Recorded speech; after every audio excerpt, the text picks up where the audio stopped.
We are going to move on to the next topic, which is the economy, and I hope we handle that as well as we did immigration.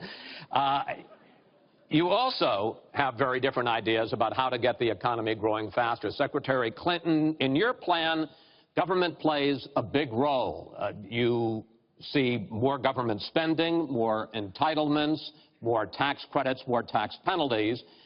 Mr. Trump, you want to get government out with lower taxes and less regulation. Yes. We're going to drill down into this a little bit more, but in this overview, please explain to me why you believe that your plan will create more jobs and growth for this country and your opponent's plan will not. In this round, you go first, Secretary Clinton. Well, I think when the middle class thrives, America thrives. And so my plan is based on growing the economy, giving middle class families many more opportunities. I want us to have the biggest jobs program since World War II, jobs in infrastructure and advanced manufacturing. I think we can compete with high-wage countries, and I believe we should. New jobs and clean energy, not only to fight climate change, which is a serious problem, but to create new opportunities and new businesses. I want us to do more to help small business. That's where 2/3 of the new jobs are going to come from. I want us to raise the national minimum wage because people who live in poverty should not, who work full-time should not still be in poverty. And I sure do want to make sure women get equal pay for the work we do. I feel strongly that we have to have an education system that starts with preschool and goes through college. That's why I want more technical education in high schools and in community colleges, real apprenticeships to prepare young people for the jobs of the future. I want to make college debt-free, and for families making less than $125,000, you will not get a tuition bill from a public college or university if the plan that I worked on with Bernie Sanders is enacted. And we're going to work hard to make sure that it is, because we are going to go where the money is. Most of the gains in the last years since the Great Recession have gone to the very top. So we are going to have the wealthy pay their fair share. We're going to have corporations make a contribution greater than they are now to our country.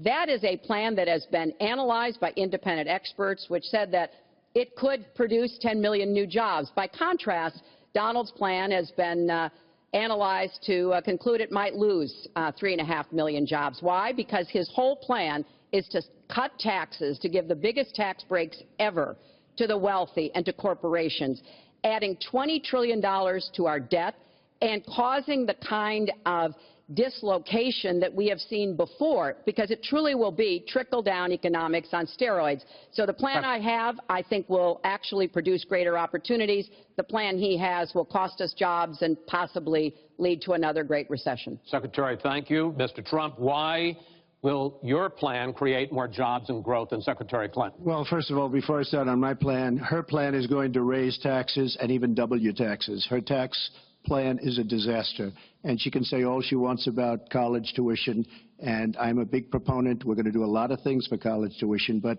the rest of the public's going to be paying for it. We will have a massive, massive tax increase under Hillary Clinton's plan. But I'd like to start off where we left, because when I said Japan and Germany, and I'm not to single them out, but South Korea, these are very rich, powerful countries. Saudi Arabia, nothing but money. We protect Saudi Arabia. Why aren't they paying? She immediately, when she heard this, I questioned it. And I questioned NATO. Why aren't the NATO questioned? Why aren't they paying? Because they weren't paying. Since I did this, this was a year ago, all of a sudden they're paying. And I've been given a lot of credit for it. All of a sudden they're starting to pay up. They have to pay up. We're protecting people. They have to pay up. And I'm a big fan of NATO, but they have to pay up. She comes out and said, we love our allies. We think our allies are great. Well, it's awfully hard to get them to pay up when you have somebody saying, we think how great they are. We have to tell Japan in a very nice way. We have to tell Germany, all of these countries, South Korea. We have to say, you have to help us out. We have, during his regime, during President Obama's regime, we've doubled our national debt. We're up to $20 trillion. So my plan, we're going to renegotiate trade deals. We're going to have a lot of free trade. We're going to have free trade, more free trade than we have right now. But we have horrible deals. Our jobs are being taken out by the deal that her husband signed, NAFTA, one of the worst deals ever. Our jobs are being sucked out of our economy. You look at all of the places that I just left. You go to Pennsylvania, you go to Ohio, you go to Florida, you go to any of them. You go upstate New York. Our jobs have fled to Mexico and other places. We're bringing our jobs back. I am going to renegotiate NAFTA. And if I can't make a great deal, then we're going to terminate NAFTA and we're going to create new deals. We're going to have trade, but we're going to terminate it. We're going to make a great trade deal. And if we can't, we're going to do it. We're going to go a separate way because it has been a disaster. We are going to cut taxes massively. We're going to cut business taxes massively. They're going to start hiring people. We're going to bring the $2.5 trillion that's offshore back into the country. We are going to start the engine rolling again because right now our country is dying at 1% GDP. Well, let me translate that if I can, Chris, because you can't. The fact is he's going to advocate for the largest tax cuts we've ever seen, 3 times more than the tax cuts under the Bush administration. I have said repeatedly throughout this campaign, I will not raise taxes on anyone making $250,000 or less. I also will not add a penny to the debt. I have costed out what I'm going to do. He will, through his massive tax cuts, add $20 trillion to the debt. Well, he mentioned the debt.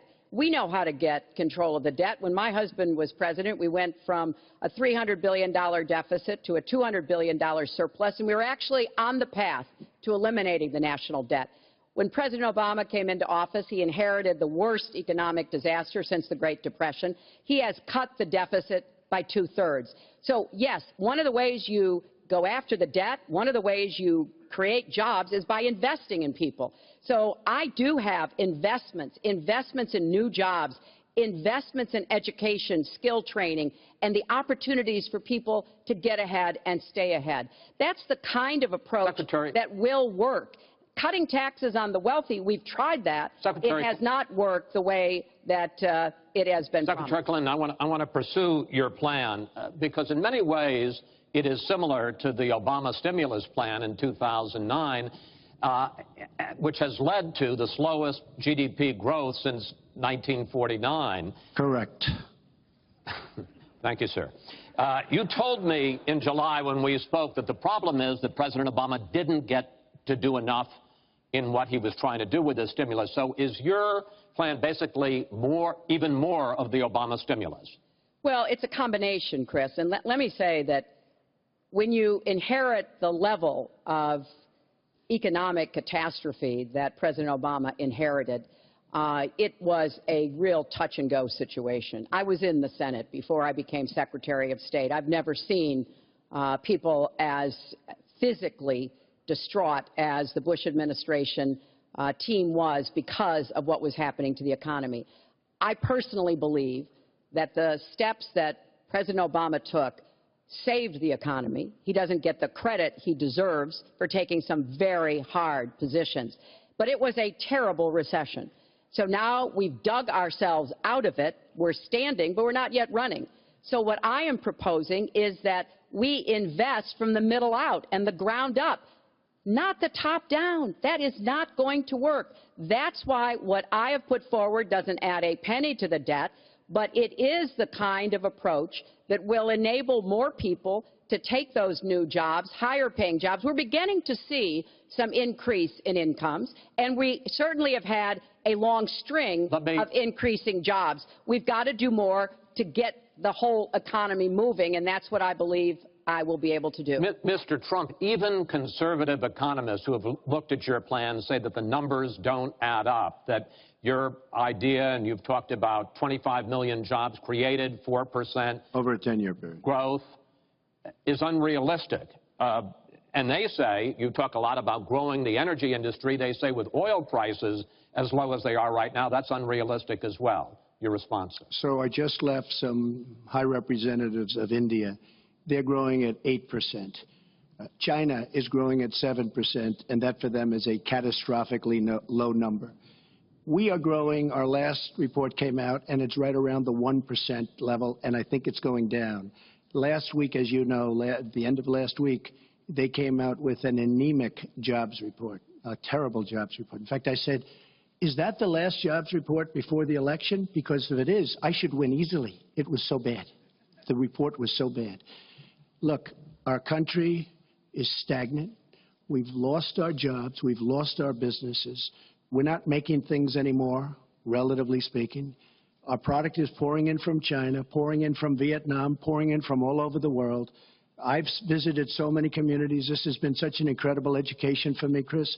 I've gotten to know so many. I've developed so many friends over the last year, and they cry when they see what's happened. I passed factories that were thriving 20, 25 years ago, and because of the bill that her husband signed and she blessed 100%, it is just horrible what's happened to these people in these communities. Now, she can say that her husband did well, but boy, did they suffer as NAFTA kicked in, because it didn't really kick in very much, but it kicked in after they left. Boy, did they suffer.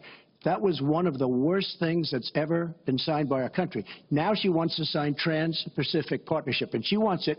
She lied when she said she didn't call it the gold standard in one of the debates. She totally lied. She did call it the gold standard, and they actually fact-checked, and they said I was right. I was so honored. I want to give you a chance to briefly speak to that, and then I want to pivot to 1/6 of the economy, which is Obamacare. But go ahead, briefly. First, let me say, number one, when I saw the final agreement for TPP, I said I was against it. It didn't meet my tests. I've had the same tests. Does it create jobs, raise incomes, and further our national security? I'm against it now. I'll be against it after the election. I'll be against it when I'm president. There's only one of us on this stage who's actually shipped jobs to Mexico, because that's Donald. He's shipped jobs to 12 countries, including Mexico. But he mentioned China. And, you know, one of the biggest problems we have with China is the illegal dumping of steel and aluminum into our markets. I have fought against that as a senator. I've stood up against it as Secretary of State. Donald has bought Chinese steel and aluminum. In fact, the Trump hotel right here in Las Vegas was made with Chinese steel. So he goes around with crocodile tears about how terrible it is, but he has given jobs to Chinese steel workers, not American steel workers. Mr. Trump? That's the kind of approach that is just not going to work. We're going to pull the country together. We're going to have trade agreements that we enforce. That's why I'm going to have a trade prosecutor for the first time in history, and we're going to enforce those agreements, and we're going to look for businesses to help us by buying American products. I ask a simple question. She's been doing this for 30 years. Why the hell didn't you do it over the last 15, 20 years? You were very much involved. Excuse me. My turn. You were very much involved in every aspect of this country. Very much. And you do have experience. I'd say the one thing you have over me is experience, but it's bad experience, because what you've done has turned out badly. For 30 years, you've been in a position to help. And if you say that I use steel or I use something else, I make it impossible for me to do that. I wouldn't mind. The problem is you talk, but you don't get anything done, Hillary. You don't.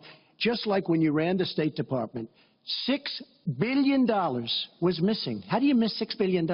You ran the State Department. $6 billion was either stolen. They don't know. It's gone. $6 billion.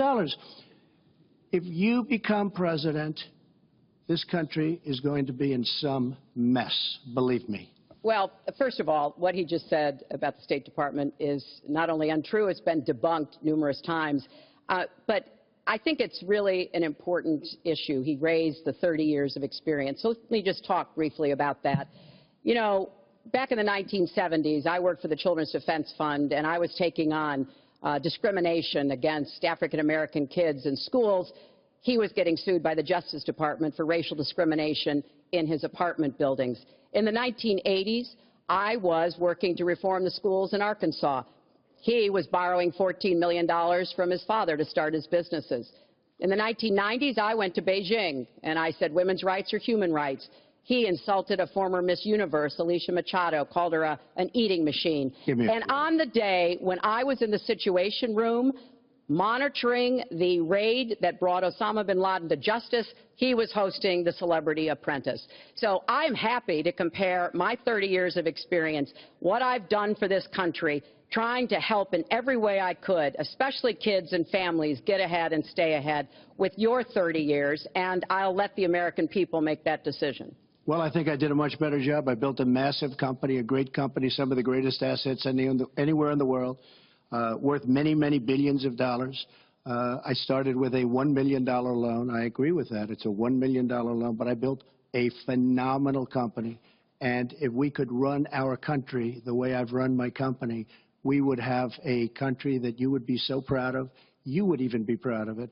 And frankly, when you look at her real record, Take a look at Syria. Take a look at the migration. Take a look at Libya.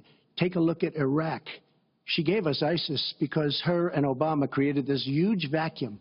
And a small group came out of that huge vacuum because we should have never been in Iraq, but once we were there, we should have never got out the way they wanted to get out. She gave us ISIS as sure as you are sitting there. And what happened is now ISIS is in 32 countries. And now I listen how she's going to get rid of ISIS. She's going to get rid of nobody.